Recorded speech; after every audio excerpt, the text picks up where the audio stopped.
जो कमजोर तबके के लोग हैं जिनको कोई वीआईपी ट्रीटमेंट नहीं मिलता है। वीआईपी यानी वेरी इंपॉर्टेंट पर्सन और वीवीआईपी यानी very very important person. VIP security, VIP treatment और मंदिरों में वीआईपी दर्शन तक विशेष व्यक्तियों के संदर्भ में ये शब्द हमने और आपने कई बार सुना है। वीआईपी लोगों के साथ अलग तरीके से पेश किया जाता है। हर जगह उनके लिए खास व्यवस्था होती है। वीआईपी क्षेत्र में दूसरे लोगों को जाने की परमिशन नहीं होती है। वीआईपी लोगों की सुरक्षा में भी पूरा ख्याल रखा जाता है। उनके साथ कमांडोज या तो फिर बॉडीगार्ड भी रहते हैं। हालांकि क्या आप जानते हैं कि भारत में एग्जैक्टली कितने वीआईपी हैं? क्या आप जानते हैं कि किसी को वीआईपी का दर्जा कैसे दिया जाता है? क्या आप और मैं भी कोई वीआईपी बन सकते हैं? अगर नहीं जानते तो अगले कुछ ही मिनटों में आप जान जाएंगे। नमस्कार, मेरा नाम है वैभव, आप देख रहे हैं जी स्विच। भारत में एग्जैक्टली कितने वीआईपी हैं ये समझने से पहले हमारा ये जानना जरूरी है कि भारतीय कॉन्टेक्स्ट में हम किसे वीआईपी समझते हैं। आमतौर पर राजनीति से जुड़े लोगों को ही हम वीआईपी मानते हैं। ज़्यादातर राष्ट्रपति, प्रधानमंत्री, मुख्यमंत्री या फिर सांसद और विधायकों को ही वीआईपी माना जाता है। लेकिन वीआईपी ट्रीटमेंट की अगर बात हो तो गौर करने वाली बात होती है कि बड़ी सरकारी अफसरों को भी, जैसे आईएएस और आईपीएस अधिकारियों को भी वीआईपी वाला घेरा मिलता है। इसके अलावा सुप्रीम कोर्ट और हाई कोर्ट के जजेस को भी और मुकेश अंबानी और गौतम अडानी जैसे बड़े बिजनेसमैन को भी वीआईपी ट्रीटमेंट मिलता है। वहीं आजकल पर्सनल खर्चे पर ही सही, लेकिन बॉलीवुड सेलिब्रिटीज़ और इन्फ्लुएंसर्स को भी वीआईपी एक्सेस मिल ही जाता है।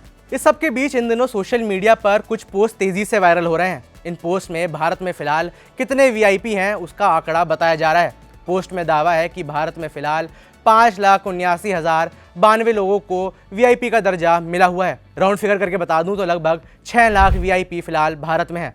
हालातों को देखते हुए इस पूरे पोस्ट में बाद आगे गुस्सा जताया गया है। लिखा गया कि सोचिए इन वीआईपीज़ की सुरक्षा, मुफ्त हवाई यात्रा, विदेश यात्रा, वेकेशन, गाड़ी, बिजली, पानी और खाने पीने का कितना बड़ा बिल आता होगा। ये परेशान करने वाली बात है। अगर देश को बदलना है तो इस करीब 6 लाख वीआईपीज़ वाले आंकड़े को 300 से भी कम करना होगा। भारत में करीब 6 लाख वीआईपीज़ होने के दावे के साथ दूसरे देशों में कितने वीआईपीज़ हैं उसका डेटा भी इस पोस्ट में दिया गया है। वायरल पोस्ट के मुताबिक ब्रिटेन में 84 वीआईपीज़ हैं, फ्रांस में 109, जापान में 125, जर्मनी में 142, अमेरिका में 252, रूस में 312 और चीन में 435 वीआईपीज़ मौजूद हैं। यानी सभी बड़े देशों में वीआईपीज़ का जो टोटल संख्या है वो 500 से कम ही है। इस पोस्ट से परे जब हमने थोड़ी और पड़ताल की तो एक आरटीआई सामने आई। दरअसल साल 2022 में वीआईपीज़ के ऑफिशियल नंबर को लेकर गृह मंत्रालय ने इस आरटीआई का जवाब दिया था। इस आरटीआई में गृह मंत्रालय ने बताया कि भारत में वीआईपी या वीवीआईपी करके कोई दर्जा ही नहीं है। कहा गया कि वीआईपी या वीवीआईपी करके नोमेनक्लेचर यानी शब्दावली ही नहीं है। अब देखिए, जब वीआईपी करके दर्जा ही नहीं है उसकी स्पेसिफिक आंकड़ा कैसे हो सकता है। बहरहाल गृह मंत्रालय ने बताया कि राज्य के विशेष लोगों को सुरक्षा देने का काम राज्य सरकार का होता है। वहीं बताया गया कि केंद्र सरकार भी सुरक्षा देती है, लेकिन वो जो केंद्र सरकार सुरक्षा देती है वो केंद्रीय एजेंसियां जैसे आईबी के थ्रेट एनालिसिस के बाद ही दिया जाता है।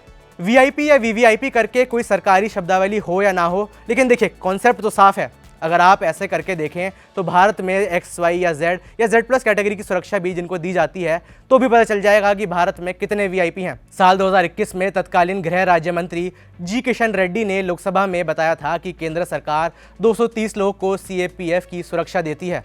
गौर करने वाली बात यह है कि 230 लोगों को ये सिर्फ केंद्र सरकार सुरक्षा दे रही है, राज्य सरकार कई और लोगों को सुरक्षा दे रही होगी। बहरहाल जैसा मैंने आपको वीडियो की शुरुआत में बताया, हम अक्सर सिर्फ राजनीतिक लोगों को ही वीआईपी मानते हैं और वीआईपी ट्रीटमेंट भी उनको मिलता है। लेकिन अगर वीआईपी ट्रीटमेंट की बात हो तो आजकल उद्योगपतियों, फिल्मी सितारों और सोशल मीडिया इन्फ्लुएंसर्स को भी ये वीआईपी ट्रीटमेंट मिल ही जाता है। देखा जाए तो एक तरह से आप और मैं भी वीआईपी बन सकते हैं। अगर आप किसी मंदिर में पैसे देकर वीआईपी दर्शन करने जाते हैं तो आप भी वीआईपी हैं। वहीं अगर आप टिकट देकर, पैसे ज़्यादा देकर एक सिंगर के कॉन्सर्ट की फ्रंट टिकट बुक करते हैं तो भी आप वीआईपी टिकट खरीद कर वीआईपी बन जाते हैं। ज़्यादा पैसे दीजिए तो आप भी वीआईपी हैं। खैर, भारत में इस वीआईपी कल्चर को लेकर आपकी क्या राय है यह हमें नीचे कमेंट्स में बताएं। मेरा नाम है वैभव, देखते रहिए जी स्विच।